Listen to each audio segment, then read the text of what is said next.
Hello दोस्तों, स्वागत है आपका आपके अपने यूट्यूब चैनल पर। अगर आप इंग्लिश में कमज़ोर हैं, इंग्लिश स्टोरीज़ को आसानी से पढ़ नहीं पाते हैं, उनकी हिंदी समझ नहीं पाते हैं, तो दोस्तों हम जीरो से इंग्लिश सीखेंगे। मैं इस इंग्लिश स्टोरी की एक एक लाइन पढ़ूंगा, एक एक वर्ड की हिंदी बताऊंगा, साथ ही यूज़ होने वाले ग्रामर रूल्स के बारे में भी बताऊंगा, जिससे आपको इंग्लिश लिखने में भी परेशानी ना हो। तो दोस्तों शुरू करते हैं। आज की हमारी स्टोरी का टाइटल यानी शीर्षक है अ फादर्स लेसन, यानी पिता की सीख। ठीक है दोस्तों, कॉपी और एक पेन लेकर बैठ जाइएगा दोस्तों, साथ साथ में नए नए वर्ड लिखते जाइएगा, और साथ में जो वर्ड हम सीखेंगे उसके मिलते जुलते वर्ड आपको स्क्रीन पर दिखते रहेंगे, उन्हीं को भी याद कर लीजिएगा दोस्तों। चलिए शुरू करते हैं। मैं पहले एक लाइन पढ़ता हूँ। One day a young boy said to his father. One day, one day का मतलब होता है दोस्तों एक दिन। ठीक है दोस्तों।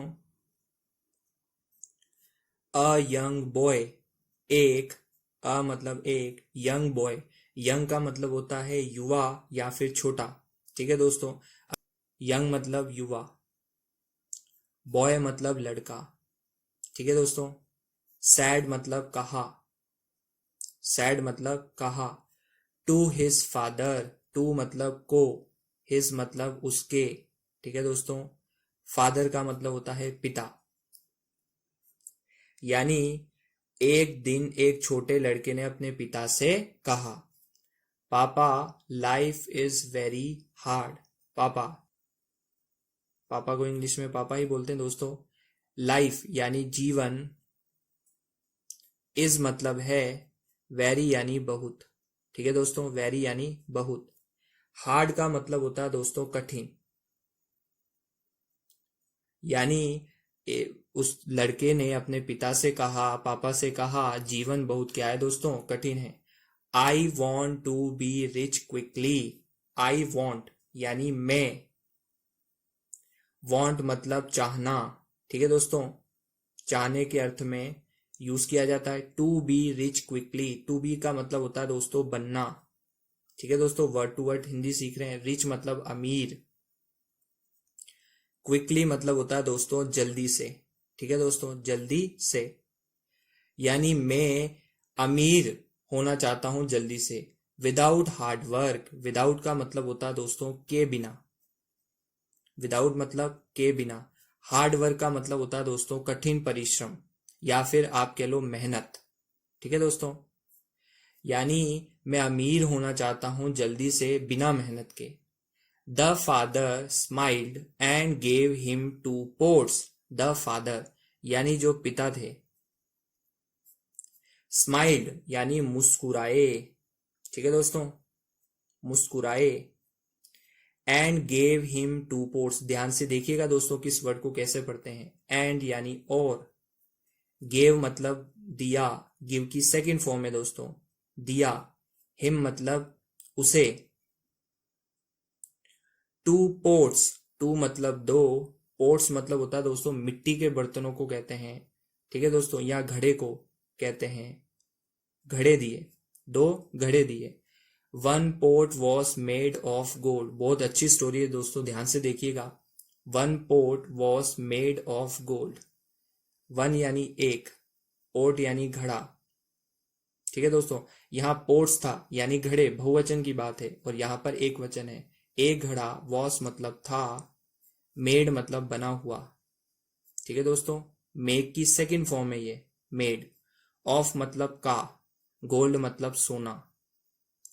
यानी उनमें से दो घड़े दिए थे, उनमें से एक घड़ा सोने का बना हुआ था। And the other was made of unbaked clay. Unbaked clay, and यानी और, द अदर यानी जो दूसरा था, वॉस मतलब था, मेड यानी बना हुआ। ठीक है दोस्तों, यानी बना हुआ। ऑफ मतलब का, अनबैग्ड क्ले, क्ले का मतलब होता है दोस्तों मिट्टी, और अनबैग्ड का मतलब होता है अधपका। अधपका कह लो या फिर कह लो कच्ची मिट्टी का। ठीक है दोस्तों, कच्ची मिट्टी का या अधपकी मिट्टी का, कच्ची मिट्टी का। ध्यान से देखिएगा दोस्तों, आगे क्या होता है। He filled both pots with water and asked his son to carry them to the field। ठीक है दोस्तों, he filled, अब ये ही किसके लिए आया दोस्तों, ही पिता के लिए आया है, ही यानी वह या उसने। ठीक है दोस्तों, ही का मतलब होता है वह या उसने। अब दोस्तों पिता है तो अपन रिस्पेक्ट दिखाने के लिए उन्होंने भी लिख सकते हैं दोस्तों। ठीक है, उन्होंने। फिल्ड यानी भरा,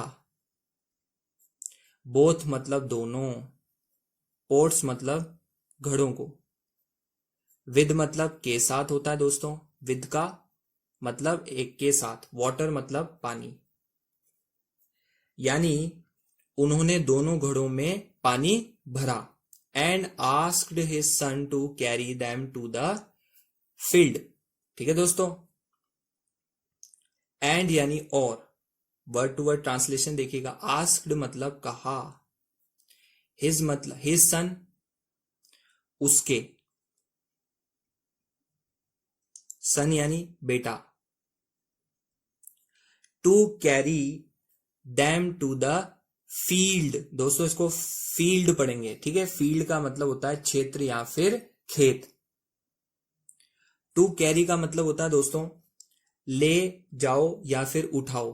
ठीक है दोस्तों, ले जाओ या फिर उठाओ, दो मतलब होते हैं कैरी के। Them to the field, them मतलब इन्हें, to the field, to the field यानी फील्ड मतलब खेत या फिर क्षेत्र, और इस कहानी के मुताबिक इसका मतलब निकलेगा खेत। ठीक है दोस्तों, यानी he filled both pots with water and asked his son to carry them to the field। यानी उन्होंने दोनों घड़ों में पानी भरा और अपने बेटे से कहा कि इन्हें खेत तक ले जाओ। ठीक है दोस्तों, अगर आप वर्ड टू वर्ड ट्रांसलेशन देखें तो हिज का मतलब निकलता है उसका या उसके। ठीक है दोस्तों, लेकिन जब अपन प्रॉपर पूरी लाइन का हिंदी अनुवाद करेंगे तो वहां पर मतलब निकलेगा अपने बेटे से कहा। क्यों निकलेगा दोस्तों, ध्यान से सुनिएगा इसका कारण, क्योंकि कहानी छोटी है तो अपन डिटेल में बात कर सकते हैं। आपने फर्स्ट, सेकेंड और थर्ड पर्सन के बारे में सुना होगा, अगर नहीं सुना तो कोई बात नहीं दोस्तों, स्क्रीन पर आपको दिख रहा होगा। डिटेल में बात करते हैं। यहां पर हिज जो है दोस्तों थर्ड पर्सन से सिंगुलर मेल ही से जुड़ा हुआ प्रोनाउन है। मतलब जब हम ही की बात कर रहे होते हैं, जब हम ही की बात कर रहे होते हैं तो उसका स्वामित्व दिखाने के लिए हम हिज का यूज करते हैं। अब यहाँ ही किसको शो कर रहा है दोस्तों, फादर को शो कर रहा है, यानी फादर का स्वामित्व क्या है दोस्तों, उसके बेटे, यानी वो जो बेटा है उस पर उसका स्वामित्व है। शब्द यूज करेंगे अपना बेटा। ठीक है दोस्तों, आई होप आपको समझ आ गया होगा। आगे चलते हैं। The boy carried them carefully. अब जो लड़का था, द बॉय लड़का, कैरिड, ठीक है दोस्तों, उठाया या ले गया, दैम यानी उन्हें, उन्हें किन्हें दोस्तों, उन मटकों को, केयरफुली यानी सावधानी से। ठीक है दोस्तों, सावधानी से। आगे देखिएगा। On the way the unbaked clay pot broke and all the water was lost. On the way यानी रास्ते में। ठीक है दोस्तों, the unbaked clay pot broke. The unbaked मतलब होता है कच्चा या कच्ची मिट्टी, क्ले मतलब मिट्टी, पोट मतलब बर्तन या घड़ा, बर्तन या घड़ा। रास्ते में कच्ची मिट्टी का घड़ा, ब्रोक मतलब टूट गया। ठीक है दोस्तों, and all the water was lost, यानी एंड यानी और, ऑल मतलब सारा, द वाटर यानी पानी, वॉस मतलब था, और लॉस्ट मतलब बह गया, लॉस्ट मतलब बह गया। लॉस्ट का एक्चुअल मतलब होता है दोस्तों खो गया, लेकिन पानी के संदर्भ में बह गया मतलब निकलेगा। ठीक है दोस्तों, आगे चलते हैं। Only the gold pot reached the field. Only यानी केवल,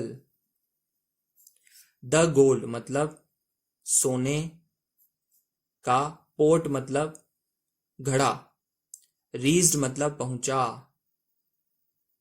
रीच मतलब पहुंचा, द फील्ड मतलब खेत में, यानी जो केवल सोने का घड़ा है वही पहुंच पाया। ठीक है दोस्तों।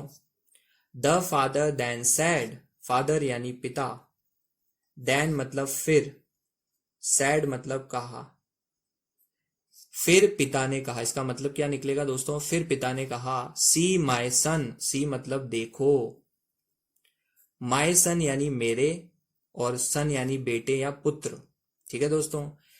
Things that look easy and weak do not last long. ठीक है दोस्तों, थिंग्स मतलब चीजें, थिंग्स का मतलब क्या होता है दोस्तों? चीजें।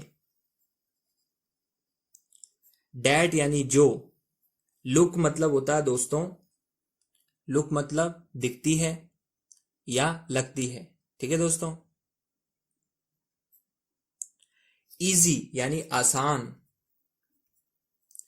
एंड वीक और कमजोर। Do not last long, do not का मतलब होता है दोस्तों, डू नॉट मतलब नहीं, लास्ट लॉन्ग यानी ज्यादा समय तक, लास्ट लॉन्ग का मतलब होता है ज्यादा समय तक टिकती है।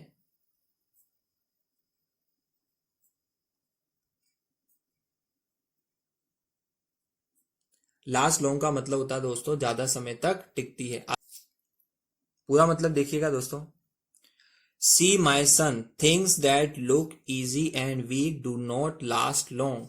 देखो मेरे पुत्र या बेटे, जो चीज आसान और कमजोर लगती है वो ज्यादा समय तक टिकती नहीं।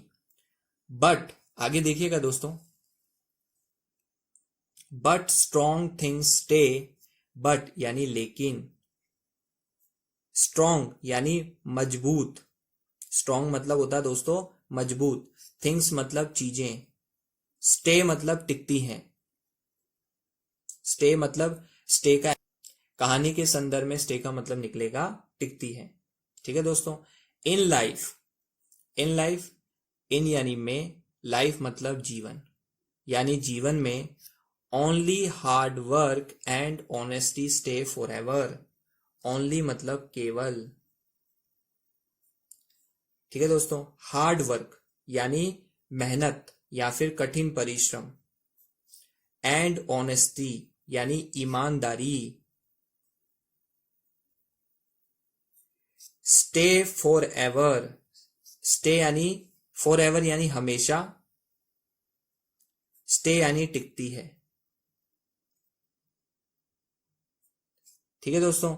In life only hard work and honesty stay for ever, यानी जीवन में केवल मेहनत और ईमानदारी ही हमेशा टिकती है। Shortcuts break like the clay pot. Shortcuts, shortcuts का मतलब होता है दोस्तों छोटे रास्ते, शॉर्टकट्स यानी छोटे रास्ते। ब्रेक का मतलब होता है दोस्तों टूट, टूटना। लाइक मतलब की तरह या जैसे, लाइक मतलब की तरह या जैसे। अब यहां पर लाइक यानी पसंद करना नहीं होगा दोस्तों, इस कहानी के संदर्भ में लाइक का मतलब निकलेगा जैसे या की तरह। द क्लेपोट यानी मिट्टी का जो बर्तन था या घड़ा था, मिट्टी का घड़ा। छोटे रास्ते टूट जाते हैं कच्चे घड़े की तरह। The boy understood the lesson. The boy यानी जो लड़का था, अंडरस्टूड समझ गया।